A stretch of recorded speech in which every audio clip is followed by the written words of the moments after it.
क्या विशेष है? ये गुरु एक तरह से गुरु हो गया ना, तो गुरु या फिर जो वरिष्ठ भक्त होते हैं उनके जीवन में ऐसा क्या विशेष है कि भगवान उनको इतना आदर दे रहे हैं? ऐसा क्या है? या वैष्णव जिनको हम बोलते हैं, जो भगवान की बात अपने जीवन में समझते हैं और उसका पालन करते हैं, उनको वैष्णव बोलते हैं। तो भक्त की इतनी महान भूमिका क्यों है? भक्त्या माम अभिजानति, बल्कि भगवान कह रहे हैं कि भक्ति की महिमा है, भक्ति की महिमा है, भक्त की महिमा है। तो स्पेशली भक्त किस प्रकार भक्ति करता है, ये हमें समझना है। भक्ति की तो महिमा हमें पता है कि एक भक्त जिसको वेद और शास्त्र नहीं भी आते हैं, तो शबरी को तो कोई वेद शास्त्र नहीं आते थे, भगवान राम ने उनके झूठे वेद खाए, तो किसकी महिमा थी? शबरी की महिमा थी, और शबरी भक्त है। इसी प्रकार मीरा की महिमा है ना? पायो जी मैंने राम रतन धन पायो। पर उनके जीवन में ऐसा है क्या जो कि हमारे जीवन में मिसिंग है? क्या है उनके जीवन में? वे बता सकते हैं क्या है उनके जीवन में?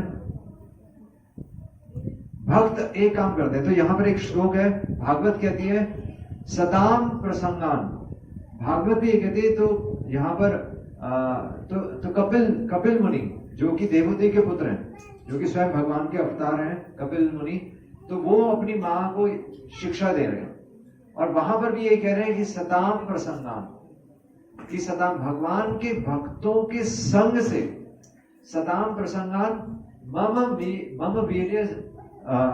वीर्य संविदो, कि भगवान के सताम प्रसंगान, भक्तों के संग में ऐसा क्या होता है जो भगवान खुद कह रहे हैं कि मम वीर्य, मेरा गुणगान किस प्रकार होता है, जिस प्रकार भक्त मेरा गुणगान करता है।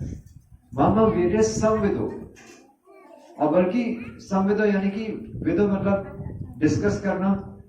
आप रहने दीजिए, बच्चे से क्या बात करें, उसको कुछ नहीं समझ रहा,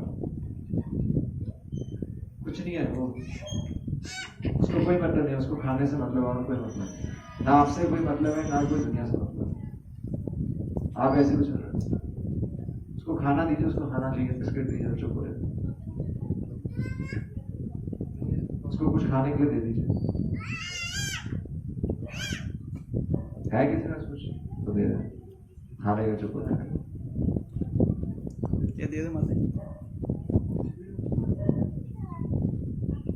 तो सताम प्रसंगान मम वीर्य संविदो, तो भक्तों के संग में सताम प्रसंगान मम वीर्य, भगवान कह रहे हैं मेरा गुणगान मेरे भक्तों के द्वारा होता है। पर किस प्रकार होता है, तो वो हमें समझना है, जो कि हमारे जीवन में मिसिंग है। भक्त एक काम करते हैं, और वो काम क्या है, कोई समझा दे।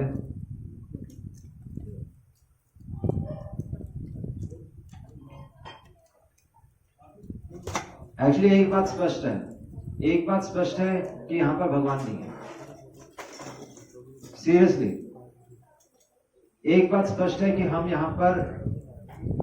अपनी सभा में बैठे हैं, और वो शोक सभा ज्यादा लग रही है, क्योंकि किसी को इंटरेस्ट नहीं भगवान में। किसी को बच्चे में इंटरेस्ट है, किसी को अपने में इंटरेस्ट है, किसी को पंखे में इंटरेस्ट है, किसी को पता नहीं किस में इंटरेस्ट है। भक्तों का यही काम होता है कि भक्तों का एक ही काम है, तो आचार्य लिख रहे हैं कि वो भगवान को जिंदा रखते हैं। बाकी हमारे लिए एक कंसेप्ट है, आप फॉरेन में जाएंगे तो वहां एक कंसेप्ट है कि भगवान मर चुके हैं। भगवान मर चुके तभी तो भगवान की बात कोई सुन ही नहीं रहा। ये रियलिटी है। तभी हम बच्चों को ये शिक्षा नहीं दे पाए कि भगवान का नाम लेना जीवन में सबसे जरूरी है, और इसलिए बच्चा सब कुछ छोड़ के फौरन चला जाता है। एक ही चीज तो सिखानी थी उसको, भगवान का नाम लेना, बाकी तो वो अपना जीवन खुद ही जी लेता। इस बच्चे को बाहर ले जाइए ना, सेवा है आपकी, आप उठाकर बाहर ले जाइए इसको।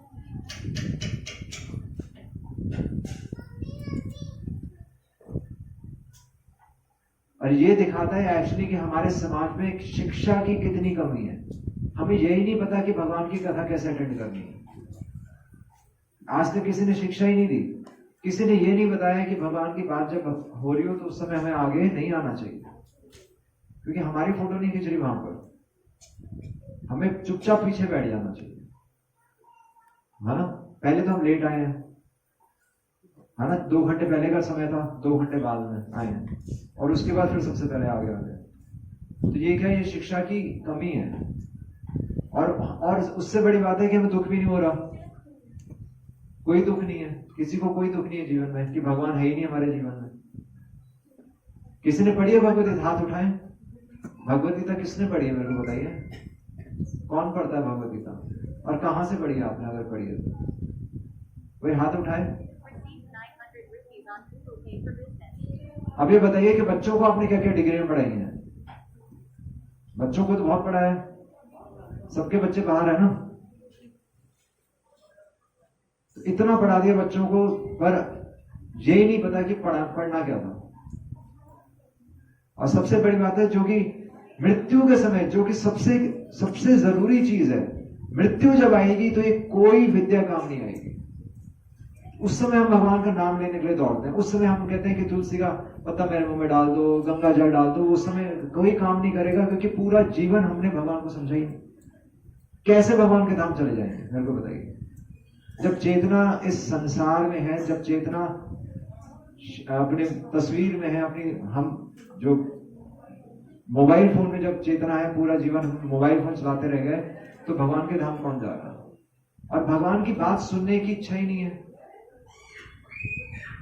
तो यहां पर तो चलो हम थोड़ा आधा घंटा बोल रहे हैं, पर हमारे जीवन में भगवत गीता क्यों नहीं है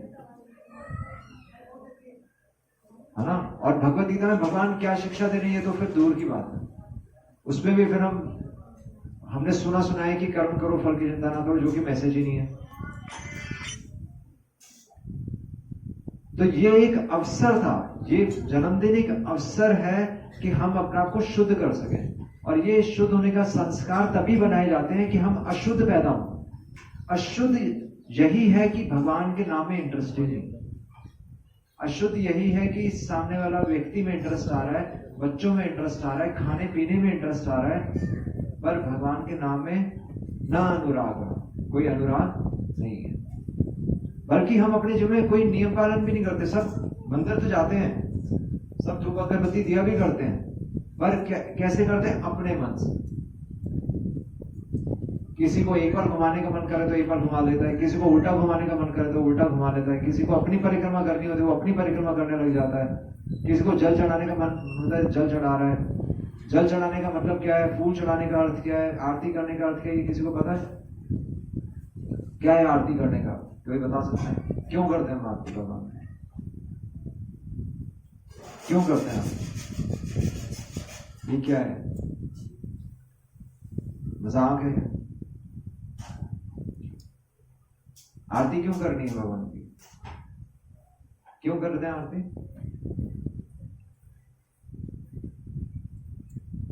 क्यों करते हैं आरती?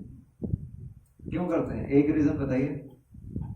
भगवान का गुणगान होता है, पर कैसे होगा भगवान का गुणगान? आप दिया ही तो घुमा रहे हैं, उससे क्या हो जाएगा? एक दिए क्यों घुमाने से क्या हो जाएगा? क्या होगा बताओ? आपको बताया होगा घर में? हाँ, कौन बताएगा? उसको टॉपी मिलेगी, मेरे पास नहीं है, इनके पास। दिया क्यों दिखाते हैं भगवान को? दिया क्यों दिखाते हैं बताओ? इतने बड़े हो गए, इतना बड़ा शरीर हो गया, पर बताइए बेसिक भगवान को प्रणाम करते। भगवान को प्रणाम कैसे करते हैं ये भी नहीं पता। भगवान को प्रणाम करने का भी एक तरीका होता है, भगवान को भोग लगाने का एक तरीका होता है। मतलब भगवान कह रहे यह शास्त्र विधि उत्सृज, जो शास्त्रों की विधि को छोड़कर मेरा नाम ले रहा है, यह शास्त्र विधि उत्सृज वर्तते काम करता, और केवल अपने मन से काम कर रहा है, ना सुखम ना शांतिम ना परम गति आपको, उसे ना सुख मिलेगा ना शांति मिलेगी ना उसकी परम गति होगी। क्योंकि इतने भक्त आ गए, इतने आचार्य आ गए, उन्होंने इतनी किताबें लिख दी, इतने ग्रंथ लिख दिए, वो किसके लिए लिख दिए? हम बच्चे को स्कूल भेजते नहीं भेजते? क्यों भेजते? कुछ सीखने के लिए भेजते हैं ना। पर पूरा जीवन हम भगवान का नाम लेते रह गए, पर हमने कोई स्कूल, भक्ति का कोई स्कूल नहीं। ऐसा है भक्ति का कोई स्कूल नहीं है भक्ति का कोई स्कूल? गलत। भक्ति का स्कूल है, हमें नहीं पता। 4 वैष्णव संप्रदाय हैं जो कि भगवत गीता का ज्ञान पूरे हमें बता रही हैं। मध्वा संप्रदाय है, श्री संप्रदाय है, रुद्र संप्रदाय है, तो निम्बार्क संप्रदाय है। अलग अलग संप्रदाय हजार वर्षों से चल रही हैं। ये इनकी अपनी पीढ़ियां चल रही हैं और इनके अपने ग्रंथ हैं। भगवान को कैसे समझना है, भगवान जो सृष्टि करते हैं क्यों करते हैं, हम भगवान को जो हम भगवान की आरती करते हैं वो हम किस विधि से आरती कर रहे हैं, भगवान का कीर्तन करते हैं तो वो किस विधि से कर रहे हैं, कीर्तन क्यों करना है, भगवान की आरती क्यों करनी है, भगवान को भोग लगाना है तो क्यों लगाना है भोग? बताइए, कौन बताएगा भगवान को भोग क्यों लगाते हैं? भगवान को भोग क्यों लगाते हैं? भगवान को भूख लगी, बताइए ना, भूख लगी, बताओ बताओ क्यों लगाते हैं भगवान को भोग? कितने लोग घर में भगवान को भोग लगाते हैं? हाथ खड़ा करें।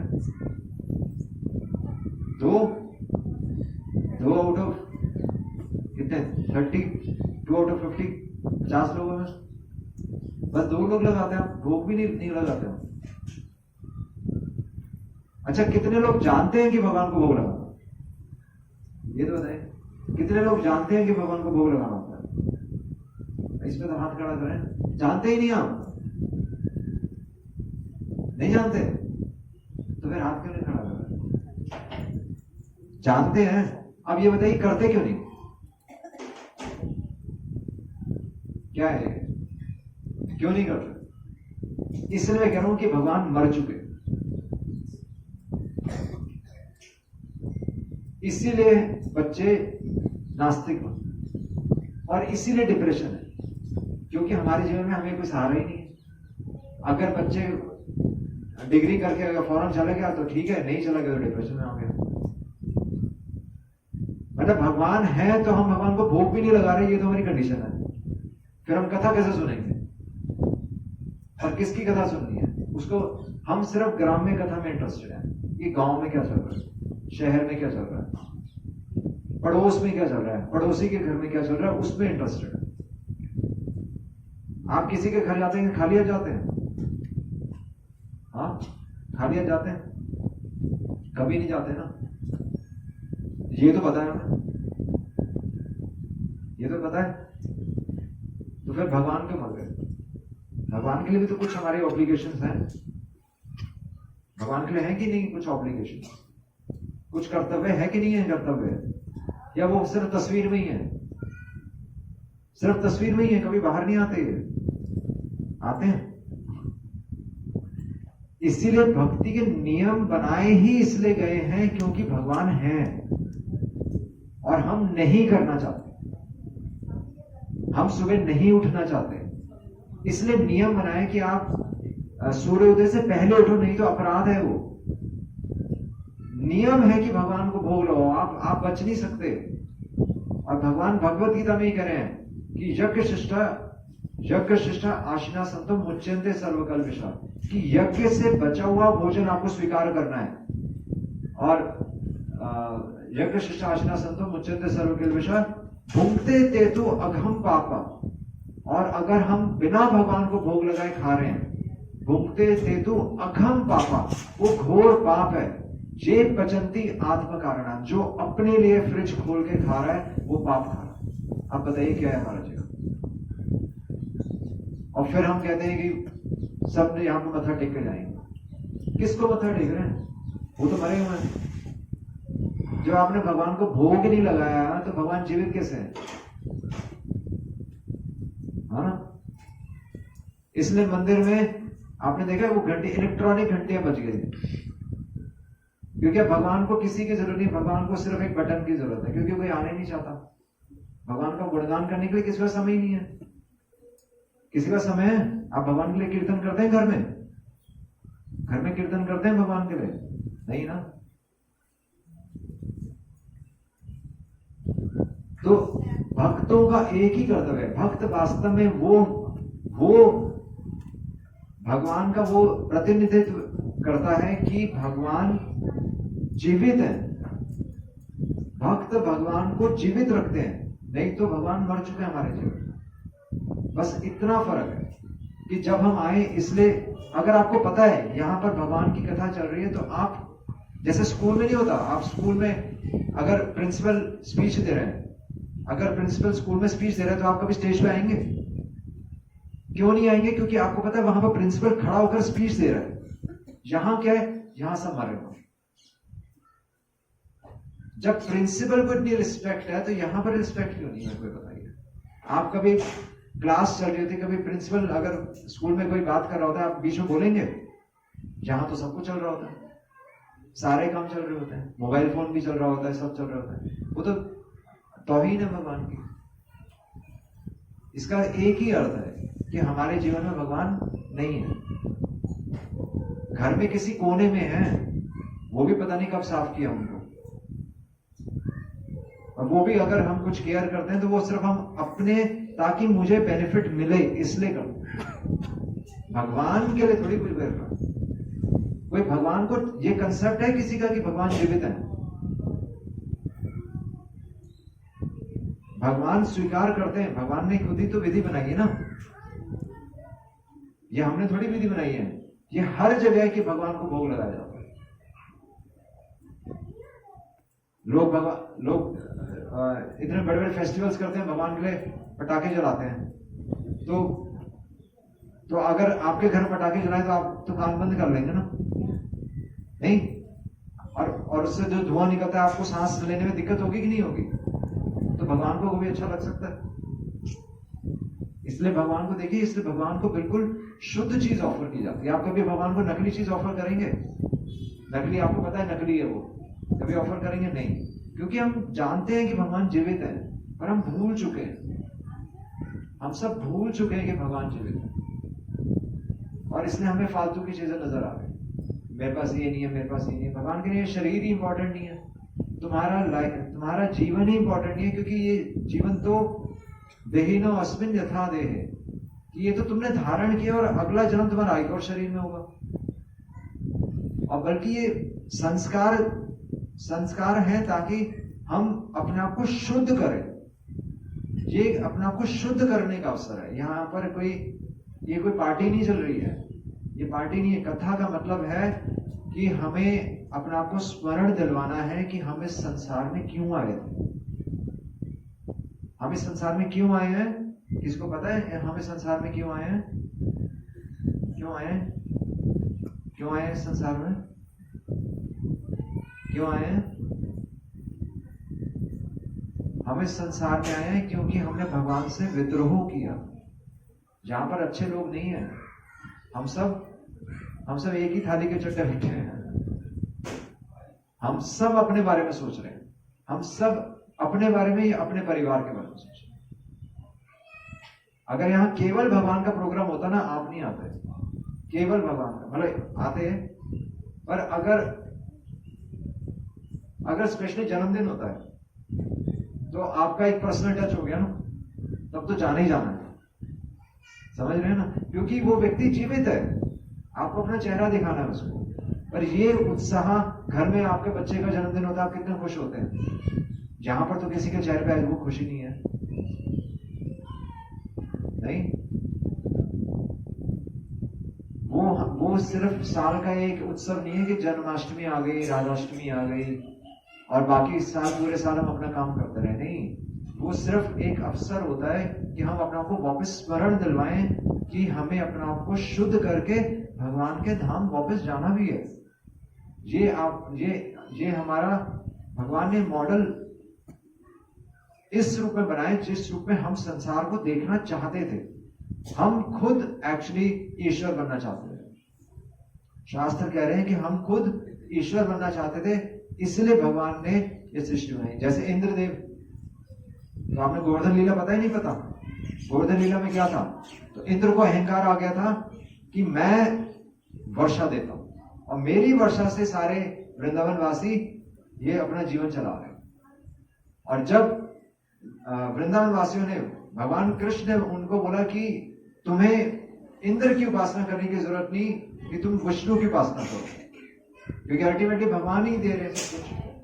तो इंद्र तो केवल उनका एक उनका रिप्रेजेंटेटिव है, एक उनका प्रतिनिधित्व कर रहे हैं, एक उनके केवल सर्वेंट है, उनके इंद्र केवल एक पोस्ट है ना। जैसे यहाँ पर कोई एमसी होता है, कोई एमएलए होता है, तो वो क्या है, वो अपने आप में कुछ भी नहीं है, वो तो 2 साल 3 साल 5 साल के लिए होते हैं, और उनको वो सरकार का प्रतिनिधित्व कर रहे हैं। इसी प्रकार सारे देवी देवता भगवान का प्रतिनिधित्व कर रहे हैं, और वो प्रतिनिधित्व भगवान का काम कर रहे हैं। उनका काम क्या है कि भगवान से सबको जोड़ना। तो जब इंद्र को अहंकार आ गया, तो वो वही सेम चीज भगवान ने उसका अहंकार तोड़ा, इंद्र का अहंकार तोड़ा, उस पर्वत को केवल गोवर्धन पर्वत को अपनी छोटी उंगली पर उठाकर, भगवान के लिए छोटी सी बात थी। वही चीज भगवान हमारे जीवन में दिखा रहे हैं कि हम भी अपने जीवन में ईश्वर बनना चाहते हैं। और हर कोई अपने जीवन में क्या है, हर किसी के अपने जीवन में गाड़ी है, बैंक बैलेंस है, नहीं, सबने अपना घर बना लिया है। अल्टीमेटली हमने दीवारें बनाकर अपने आप को भगवान से अलग कर दिया। अगर आप ध्यान से सोचें, हम अपने आप को घर के अंदर सीमित कर रहे हैं, हम बाहर नहीं देखना चाहते, और इसीलिए हम सूर्य की रिस्पेक्ट नहीं करते। सूरज की रिस्पेक्ट करता है कोई? सूर्य देव की कोई रिस्पेक्ट करता है? बताइए, सूर्य देव की रिस्पेक्ट कैसे करते हैं? हाँ, फंस गए आप कैसे करते हैं? हाँ, सूर्य देव की रिस्पेक्ट है ही नहीं कि जल, सूर्य देव को जल क्यों चढ़ाना, बताइए? सूर्य देव का गर्म हो रहे हैं? कहां लिखा है कि सूर्य देव को जल चढ़ाना है? हाँ, नहीं, पॉइंट है कि सूर्य देव को जल चढ़ाना है। क्यों चढ़ाना है? सूर्य देव का आदर हो रहा है। वो चाहे आप जल चढ़ाएं, चाहे फूल चढ़ाएं, चाहे आप धूप अगरबत्ती चढ़ाएं, पॉइंट है आदर। और आदर उसका तब होता है जब वो उठ गया और हम उससे पहले उठे, ये आदर है। आप जितना मर्जी जल चढ़ाते रहे, 12 बजे जल चढ़ा रहे, उसका कोई मतलब नहीं है। मैंने देखा लोग निक्कर पहन कर सुबह जल चढ़ा रहे होते हैं, 8 बजे जल चढ़ा रहे होते हैं, उसका कोई मतलब ही नहीं है।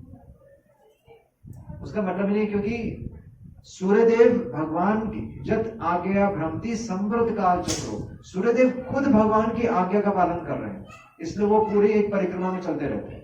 वो कभी 1 मिनट भी इधर से उधर नहीं होते। देखा आपने? बल्कि ऐसा कहा गया है कि सूर्यदेव अगर 1 इंच भी अपनी परिक्रमा से इधर हो जाएंगे, 1 इंच इधर हो जाएंगे तो ये धरती जल जाएगी, 1 इंच पीछे हो जाएंगे तो धरती ठंडी पड़ जाएगी। सूर्यदेव आज तक, हजारों वर्षों में आज तक कभी भी सूर्यदेव अपने परिक्रमा से नहीं बढ़े। तो सूर्यदेव भी किसी की आज्ञा का पालन कर रहे हैं, और इसलिए सूर्यदेव का आदर करते हैं। इसीलिए हम एकादशी रखते हैं। एकादशी क्या है? एकादशी भी भगवान की तो माधव तिथि है ना, तो माधव तिथि है, तो वो चंद्रमा से रिलेटेड है। तो आप देखेंगे चंद्रमा भी अपने फेजेस में अलग अलग, कभी नया चांद होता है, कभी फुल पूर्णिमा होती है, तो चांद भी परिक्रमा कर रहा है, चांद भी सेवा कर रहा है, जल भी अपना धर्म निभा रहा है, जल भी अपना धर्म निभा रहा है, जल भी हमें कुछ दे रहा है। जल कुछ मांगता है आपसे? जल कुछ मांगता है? हजारों वर्षों से जल अपना धर्म का पालन कर रहा है, हजारों वर्षों से सूर्यदेव अपने धर्म का पालन कर रहे हैं, हजारों वर्षों से चंद्रदेव अपने धर्म का पालन कर रहे हैं, हजारों वर्षों से वायु अपने धर्म का पालन कर रहे हैं। पर हजारों वर्षों बाद मनुष्य अपना धर्म भूल चुका है, भूल चुका ना मनुष्य अपना धर्म, क्योंकि जन्म सार्थक करी कर पर उपकार। मनुष्य जन्म किस लिए बना था? पर उपकार। मनुष्य जन्म बना था अथातो ब्रह्म जिज्ञासा, भगवान को समझने के लिए मनुष्य जन्म बना, और मनुष्य अपना धर्म को छोड़कर एक छोटे से परिवार में बैठ गए। सारे जानवर भी अपने परिवार का पालन करते हैं, पर जानवर मनुष्य के समान इंटेलिजेंट नहीं होता। मनुष्य को भगवान ने बुद्धि दी है ये समझने के लिए कि हम जल क्यों चढ़ा रहे हैं, हम भगवान की आरती क्यों कर रहे हैं, हमें भगवान को भोग क्यों लगाना है ना। जॉब करना तो क्या है? जॉब करना तो आप रोज जाकर एक रजिस्टर खोल के बैठ जाते हैं, उसमें एंट्रीज करते हैं, 5 बजे वापस घर पे आ जाते हैं। उसमें क्या बुद्धि है? जॉब करने में कोई बुद्धि नहीं है। वो हमारे जीवन का लक्ष्य नहीं था जॉब करना, जीवन का लक्ष्य है कि कहीं जाना भी है। गतिर भरता प्रभु साक्षी, गति हमारे जीवन की गति है कहीं, जिस प्रकार सूरज घूम रहा है, चंद्रमा घूम रहा है, पानी बह रहा है, नदी समुद्र में जाकर मिलती है, और हम भी कहते हैं कि हमारे पूर्वज, हम कहते हैं स्वर्गवासी, तो स्वर्ग तो केवल इन्हीं 14 लोकों में है, पर भगवान का धाम तो 14 लोकों के परे है। और भगवान खुद भगवद गीता में कह रहे हैं, यद गत्वा ना निवर्तन्ते तद धाम परमम, वहां तक जाना है। उसके लिए तैयारी किसने की? हाथ खड़ा करें। भगवान के धाम जाने के लिए किसने तैयारी किया? वो तैयारी क्या है? आपको पढ़ना पड़ेगा, आपको भगवद गीता समझनी पड़ेगी, उसके अलावा आप भगवान के धाम जा ही नहीं सकते। भगवान कहा तुमने मेरी एक बात सुनी नहीं, एक बात सुनी नहीं, तुम कैसे मेरे धाम आ सकते हो? इसलिए कह रहे हैं वासुदेवम सर्वम इति स महात्मा सुदुर्लभ। जो ये समझ गया कि अल्टीमेटली ये सारी सृष्टि, सारे देवी देवता भगवान का गुणगान कर रहे हैं, वो महात्मा है। और उसके लिए भगवान को जीवित रखना पड़ेगा, और भगवान को जीवित रखने का तरीका है कि हम शास्त्र पढ़ें, शास्त्रों को पढ़ें। भक्त पद धूलि, अब आप वापस उस श्लोक पे आइए। भक्त पद धूलि आर भक्त पद जल, भक्त भुक्त अवशेष 3 महाबल। ये 3 महाबल क्यों है? क्योंकि भक्त भगवान को जीवित रखते हैं, उनके धूलि और उनके जल में कुछ नहीं रखा। उनके चरण की धूलि का अर्थ क्या है? कि जिस मार्ग पे वो चले, जिस मार्ग पे भक्त चले हैं, उस मार्ग पे अगर हम चलेंगे तो हमारी गति हो। उसका मतलब ये नहीं कि हम भला सिर्फ धूल उठा के हम सर पे लगा दें। धूल उठाने का मतलब यही है कि जिस प्रकार महाजना येन गतः सपंथा, जिस प्रकार यहाँ पर भी आप देखेंगे कि हमने भगवान की तो हम आरती कर रहे हैं, पर नीचे आचार्य हैं जिन्होंने अपने जीवन से हमें सिखाया है कि भगवान की भक्ति कैसे करें। मीरा भाई है ना, वो हमें बताते हैं। चैतन्य महाप्रभु अपने जीवन से भक्त अवतार, स्वयं भगवान भक्त के रूप में आए। भगवान खुद अर्जुन को उपदेश दे रहे हैं, भगवान खुद अवतार लेके उपदेश दे रहे हैं हमारे लिए, पर हम ही नहीं समझ रहे। तो हमारे जीवन में आप भगवान को जीवित रखना चाहते हैं या भगवान को मृत रखना चाहते हैं? बताइए। जीवित रखना चाहते हैं, हमारा एक ही कर्तव्य है। इसलिए यहाँ पर ये कह रहे हैं सताम प्रसंगान, भक्तों के संग में भगवान जीवित होते हैं। भगवान को जीवित रखना ही मनुष्य जन्म का कर्तव्य है, और वो जीवित तभी होगा जब आप अपने से पहले, अपने परिवार से पहले भगवान की बात सुनेंगे। शास्त्रों को मध्यस्थ भागवत पुराण, सेंटर में भगवान का शास्त्र होना चाहिए। सेंटर में बच्चे भी नहीं होने चाहिए। सेंटर में पति भी पति क्यों है? क्योंकि पति गुरु होता है, और पति धर्म जानता है, इसलिए उसको क्या बोलते हैं? धर्म। क्या बोलते हैं? पति धर्म बोलते हैं ना। स्त्री धर्म क्या है? पति की आज्ञा का पालन करना। और पति वास्तव में वही पति है जो धर्म का। और धर्म कहाँ लिखा है? शास्त्रों में लिखा है। स्कूल में तो नहीं बता रहे, बताया किसी ने स्कूल में? पर भक्ति का स्कूल है भगवत गीता। इसलिए कोई अगर भगवत गीता नहीं पढ़ रहा, उसके जीवन में भगवान डेड है। और मैं नहीं कह रही है, ये शिव जी पार्वती जी को कह रहे हैं कि जिसके जीवन में भगवान नहीं है, उसका जीवन शमशान है। मरा हुआ, भगवान की दृष्टि में मरा हुआ। आप जो मर्जी करते रहिए, लारा लपा लगाते रहिए, जितना मर्जी हम पार्टीज देते रहे, जितना मर्जी हम बच्चों की शादियां करते रहिए, पर भगवान की दृष्टि में आपने प्रयास नहीं किया, है ना। इसलिए हमारा सिर्फ एक ही कर्तव्य है कि हमें अपने आप को इन शास्त्रों के माध्यम से और भक्तों के जीवन के माध्यम से अपने आप को शुद्ध करना है। और बल्कि शास्त्र में स्पष्ट है कि एक पुत्र का एक कर्तव्य है कि अपने माता पिता को इस ज्ञान को देकर उन्हें तारे। माता पिता का यह कर्तव्य है कि अपने बच्चे को, अपने आश्रित जो हैं, उसको ये ज्ञान देकर जन्म मृत्यु के चक्र से बाहर निकाले। क्या है? गुरु नासा स्यात् जननी नासा स्यात्। गुरु नहीं है, माँ नहीं है, स्वजन नहीं है, पति नहीं है, देवी देवता नहीं है, अगर वो अपने आश्रित लोगों को जन्म मृत्यु के चक्र से बाहर नहीं निकालते। इतनी महिमा है भगवत गीता की। और इसलिए 200 से ज्यादा, more than 200 countries, even China में, पाकिस्तान में, अरब कंट्रीज में, जहां पर आप फूल तोड़ना मना है। आप दुबई जाएंगे, वहां पर आप फूल तोड़ेंगे तो आप जेल में होंगे। वहां पर भगवान की गीता का प्रचार होगा। पाकिस्तान में, जहां पर आप अगर ओपन में भगवान का नाम लेंगे तो हो सकता है आपको गोली मार दें, पर वहां पर भगवान के नाम का प्रचार होगा। ये गीता। और हमारे पास यहाँ गीता उपलब्ध है और हम घर में आराम से रोटी पका रहे हैं, ठीक है, और बच्चों के साथ खेल रहे हैं। तो उस ऐसे जीवन का कोई अर्थ नहीं है। उसको बोलते हैं बहिर अर्थ मानिए, बाहर, उसको अनर्थ है, वो अर्थ नहीं है, अनर्थ है। हमारा जीवन अनर्थ है भगवान के शास्त्रों के बिना। इसलिए एक परिभाषा ही यही है कि जो शास्त्र नहीं पढ़ता वो वास्तव में नास्तिक है। ये परिभाषा ही है। तो आप जरूरी नहीं आप भगवत गीता ले से आप छोटी पुस्तक लीजिए, और बल्कि जिस प्रकार भक्तों ने भगवत गीता को समझाया उस प्रकार समझना है। इसलिए कोई लाल किताब आपका जीवन परिवर्तित नहीं कर सकती। लाल किताब केवल उपाय बता सकती है। उपाय से तो बल्कि आप भगवान को भूल जाएंगे, क्योंकि आपने दुख को साइड में कर दिया। पर भगवान ने तो हमें दुख नहीं दिया। दुख तो हमारे कर्मों का फल था, और हमारे कर्मों का फल, दुख से भगवान क्या दिखाना चाहते हैं कि सीखो, ये दुख आया क्यों था तुम्हारे जीवन में, ये सोचो। ये भगवान का प्लान है कि हम सोचना शुरू करें कि हमारा जीवन में जो क्लेश है वो क्लेश क्यों है। ये जब तक हमारे जीवन में स्पष्ट नहीं होगा तब तक हम भगवान को ढूंढेंगे भी नहीं, और तब तक हमें भगवान की जरूरत भी नहीं।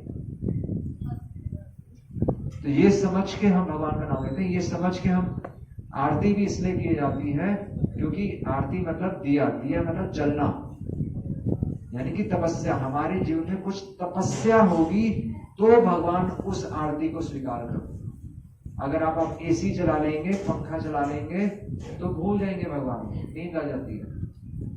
इसलिए व्रत रखे जाते हैं। थोड़ी सी तपस्या हमारे जीवन में होनी चाहिए ताकि भगवान स्मरण रहे, और ये स्मरण रहे कि यहाँ पर दुख है और हमें कहीं जाना भी है। हरे कृष्णा कृष्णा कृष्णा हरे हरे, हरे राम राम राम हरे हरे। श्रील प्रभुपाद की जय।